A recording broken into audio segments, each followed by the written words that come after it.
Ouais, on parlait des... alors c'est moi qui est peut-être un peu exigeant, j'en sais rien. On parlait de ces jeux vidéo qui sont un petit peu... pas de ces jeux vidéo, ces logiciels un peu compliqués. Et du coup, comme je me suis lancé à Twitch, ben je stream depuis la PlayStation. Et je voulais vous parler un petit peu de PlayStation et de la frustration que génère chez moi cette marque constamment en fait. Alors c'est un sujet que j'ai déjà abordé, notamment la rétrocompatibilité. Alors ça, voilà, c'est un coup de couteau dans le dos de la part de Sony. On aurait aimé pouvoir insérer nos jeux PS1, PS2 dans la PS5 et pouvoir y jouer, voilà, même sans upgrade graphique ou je ne sais quoi, juste que les jeux puissent tourner. Voilà. Bon, ça on n'y a pas eu droit. Maintenant, il faut prendre le PlayStation Plus Premium, toi-même tu sais là, pour pouvoir jouer à des jeux rétro. Et encore, c'est une sélection de jeux. Bon, voilà, ça j'ai envie de dire dommage. Voilà, première frustration. Deuxième frustration, on a le PSVR 2 qui arrive. Moi j'étais un peu chaud, je me disais, voilà, j'ai pas mal de jeux PSVR. Je me suis dit, voilà, ça peut être l'occasion de jouer à ces jeux dans de bonnes conditions, parce que le PSVR 2 c'est une bonne machine, hein. Enfin un bon accessoire. Et idem, nos jeux PSVR ne sont pas forcément compatibles avec ce PSVR 2. Bon, voilà. Deuxième frustration, c'est chiant. Du coup, je disais, je stream sur PlayStation parce que c'est pratique. Voilà, je lance une partie, je peux interagir avec vous, c'est cool. Bon, la qualité du stream, elle est pas ouf. On n'a aucun contrôle sur le débit du stream. Du coup, je me retrouve avec enfin, ça me sert à rien d'avoir la fibre en fait. C'est con, c'est complètement con. Le truc est bridé, je ne sais pas pour quelle raison. Alors je ne sais pas si c'est l'encodeur vidéo de la machine qui est limité, si c'est la machine qui n'est pas capable de streamer.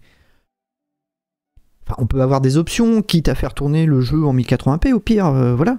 C'est un truc qui est tout à fait pensable. Quand tu streames un jeu, ben parfois, voilà, tu fais des compromis. T'es là pour faire une émission et le chat et toi. Oui, tu vas sortir. Tu attends.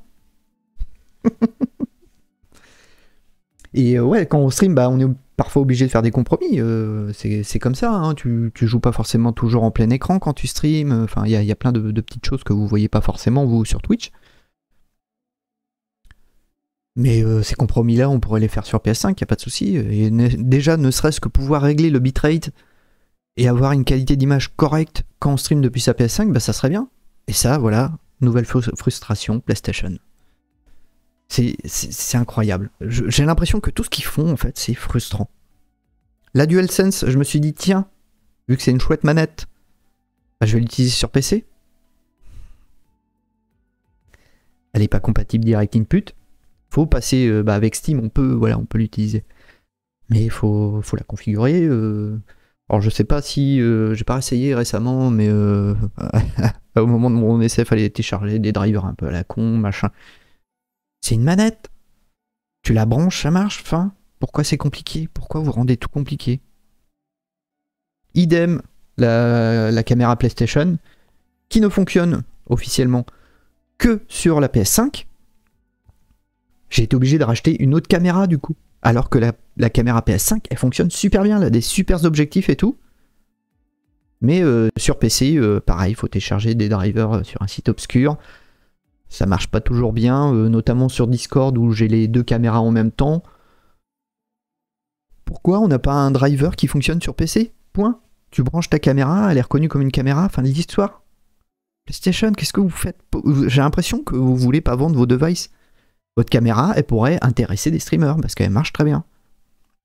Mais bon, bah voilà, c'est toujours du bricolage sur PC. Bon, voilà. C'est Sony, c'est toujours ce genre de truc, hein. Typiquement à l'époque des appareils photo numériques, bon, on avait cette espèce de standard des cartes SD là, pour stocker nos photos qui était sorti, on s'était dit chouette et tout. Et Sony a dit non, nous on va faire nos propres cartes SD. Vous savez, c'était celle qu'on avait dans la PSP notamment, voilà, c'était les... je sais plus comment ils appelaient, hein. C'était des cartes SD, hein, mais de chez Sony qui avaient une forme spéciale, voilà, qui était compatible qu'avec les trucs Sony.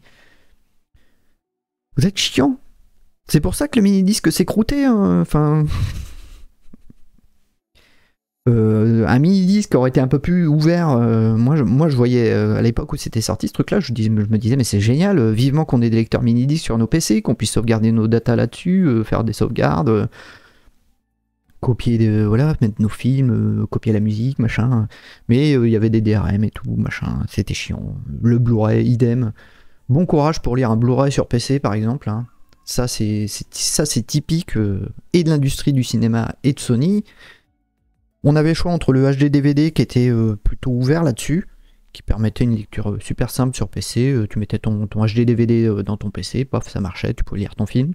Le Blu-ray, il faut un lecteur à la con, machin. Bah, je comprends que les gens abandonnent ces formats-là, et même avec un lecteur de salon, c'est pas dit que ton Blu-ray récent que t'as acheté, si ton lecteur de salon a 6-7 ans, c'est pas dit que ton Blu-ray va marcher parce que les DRM sont plus compatibles. Machin. Les protections anti-copie, ça n'emmerde que les gens qui achètent les jeux.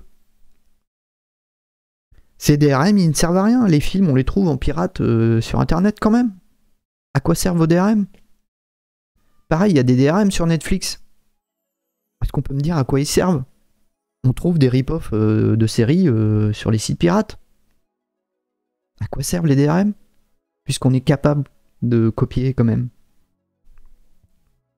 Alors que si on payait, je sais que sur Android, il faut une version super clean de son OS avec un truc avec des certificats à la con. Enfin, je vous passe les détails techniques, mais il faut que votre appareil soit certifié pour pouvoir lire des contenus Netflix.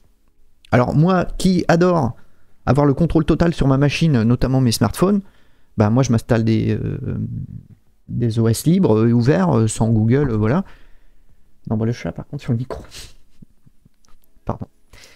Moi qui aime bien avoir le contrôle sur mes machines, bah, mes OS ils sont libres, machin, et du coup il n'y a pas ces fameux certificats, et puis du coup Netflix, ça fonctionne pas, je m'en sers pas, puis voilà. Et du coup c'est débile, c'est complètement débile. Alors je sais que je fais partie d'une niche d'utilisateurs, voilà. Mais pourquoi parce que j'ai pas des certificats à la con, là, que je pourrais pas... Est-ce que je pourrais très bien payer pour Netflix, en fait? Même sur une machine libre et ouverte, sans truc fermé propriétaire de mes couilles, quoi. Bon, je diverge, mais bon, voilà. Ensuite, toujours PlayStation. Ah ouais, parce que là, j'ai fait le tour, parce que c'est justement cette dernière expérience qui m'a mis un petit peu la puce à l'oreille, qui m'a donné envie de parler de ça. C'est le stream local. Alors, il y a une application sur mobile, sur PC, parce que je me suis dit, mais si je stream ma console sur mon PC, du coup, je vais pouvoir gérer mon stream comme ça va être génial. Attends. Alors déjà, bon, ça marche bien, hein. Tu installes l'application, tu lances le truc, ça reconnaît vite fait ta console qui est sur le même réseau, faut se connecter à son compte PSN, voilà, ça là-dessus, l'expérience se passe plutôt bien. Mais sur PC, moi j'ai une manette Xbox, ça marche pas. Je peux pas jouer avec ma manette Xbox sur PC. Alors, il faut utiliser la DualSense, dont je vous rappelle qu'elle ne fonctionne pas forcément très bien sur PC. Et en plus de ça, il faut qu'elle soit branchée en USB. Donc ça marche aussi avec la DualShock. Alors, sur PC, on a des manettes qui fonctionnent, hein, puisque la DualSense n'est pas forcément la meilleure manette pour le PC. Bah on se disait que oui, ça me paraissait tellement évident que cette manette Xbox allait permettre de jouer en streaming ma PS5. Eh ben non. Donc en gros, là, ce que Sony voudrait que je fasse, c'est que... Parce que là, j'ai mes deux manettes qui sont à charger. Mais bon, voilà, elles sont connectées à ma PS5. Ça voudrait dire que si je voulais utiliser ma DualSense sur mon PC, il faudrait que je découple mes manettes de ma console pour pouvoir y jouer sur PC. C'est chiant. Alors faudrait une troisième manette dédiée au jeu PC DualSense qui fonctionne dans la moitié des jeux. Enfin, PlayStation, vous êtes chiant. Voilà, moi j'ai pas d'autres mots. Dès que je teste un de vos produits, c'est la frustration. C'est Sony, hein. Mon écran. Alors déjà, on a attendu presque plus d'un an pour avoir enfin le support du VRR. Déjà, hein, c'était un truc qui était sur la fiche technique, vous inquiétez pas, il y a le VRR et tout. Finalement, tu lances ton écran, ben c'est pas compatible parce que la mise à jour n'est pas sortie. Donc on a attendu patiemment un an et le VRR est enfin arrivé. Il est arrivé d'ailleurs sur console, j'ai essayé, ça marche super bien, c'est cool. PlayStation et mon écran Sony, là tout va bien.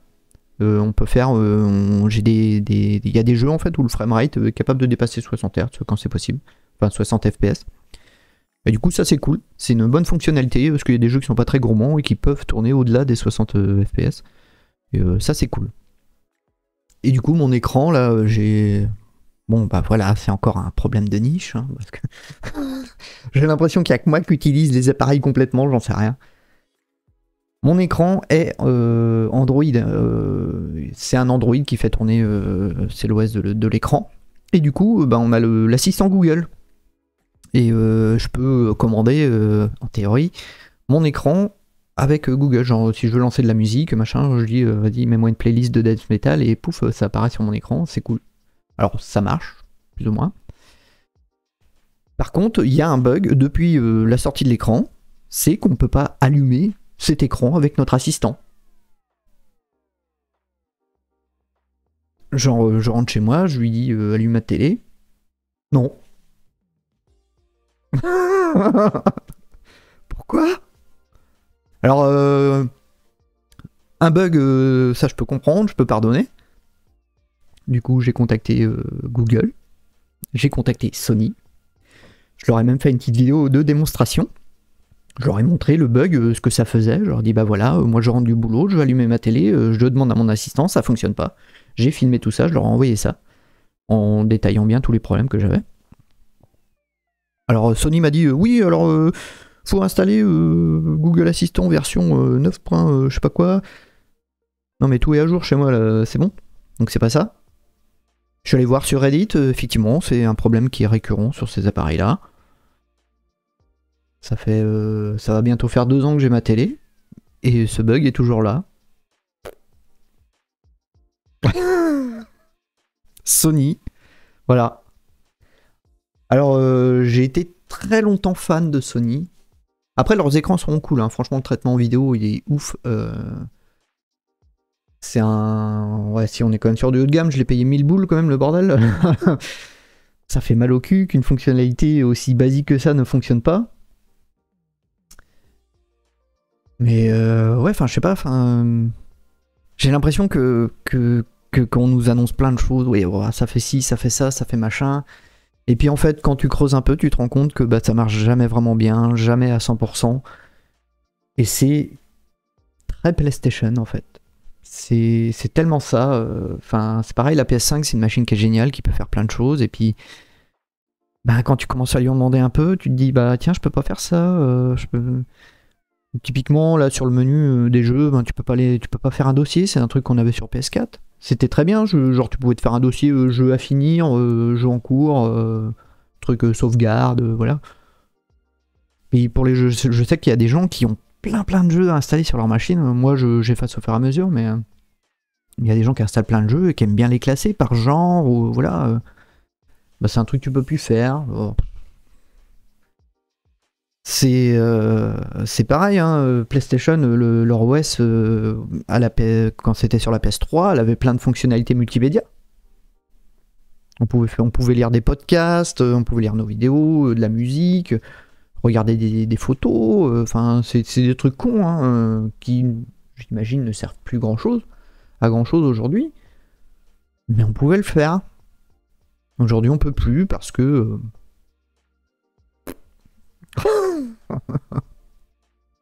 Enfin voilà, c'est... Je sais pas, c'est une marque en fait qui commence de plus en plus à me décevoir en fait. Je l'avais déjà dit, hein, PlayStation, là, cette génération, là, c'est beaucoup de choix, notamment cette rétro-compatibilité, leur offre là, qui me fait pas super envie, les jeux qu'il y a dans le PS Plus, voilà. sans plus. Même le essentiel, hein, bah j'ai pas envie de payer pour ça en vrai. Et leurs offres un peu plus chères là-bas me font pas envie non plus. Bon, voilà, je trouve que ça résume bien l'état d'esprit de PlayStation en ce moment. Et plus généralement de Sony, que je trouve de plus en plus frustrant dans tout ce qu'ils font en fait. Je sais, ouais, j'avais eu un smartphone Sony que j'ai gardé que quelques mois parce que pareil, c'était compliqué. Enfin, bref. Voilà, je voulais terminer un petit peu sur c'est pas un coup de gueule, voilà. Je peux vivre avec tous ces problèmes. C'est pas la fin du monde, mais vous voyez, il y a toujours ce petit truc chiant à droite à gauche là, et c'est très typique de Sony. Et ouais, c'est pénible. Sur ces bonnes paroles, je vais vous laisser là, parce que ben ouais, j'ai réussi à faire mon heure. Ça y est, maintenant je suis réglé comme une horloge. C'est génial. Je vais me faire un petit café. Je vais probablement découper ce replay si j'arrive à le choper en téléchargement là. Et le mettre sur YouTube en plusieurs parties parce que je me rends compte qu'une heure c'est peut-être un peu long sur YouTube. C'est pour ça que j'essaye de faire.